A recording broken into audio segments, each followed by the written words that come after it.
and I just need you to make it look really good. I will. I'm gonna make you look really good. Yeah, because Okay. I was homecoming queen last year, and I was prom queen last year. I was really popular last year in my high school, so I got to keep up with my appearances. Okay. What's that has to do with your nails? Yeah, it has to look better than everyone else. And the Okay. last couple of nail techs, they did not do a good job. What do you mean? Like, how did they do it? The shape wasn't all there. It doesn't look as classy as I thought.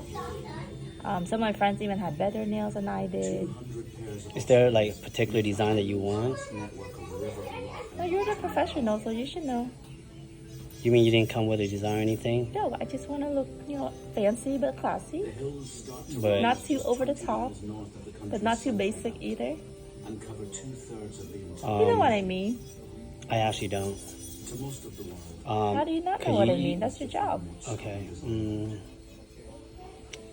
I have a feeling I don't think I can do your nails. Why not? Because, I don't know, I don't feel very comfortable. Because you kind of intimidate me when you say you're prom queen and I got to make your nail look as good as the way you look. And I just don't think you look that good. What? Yeah, I mean, I don't know how I'm going to make you look good when you look kind of all right. I mean, yeah, Excuse me? I don't know what to tell you.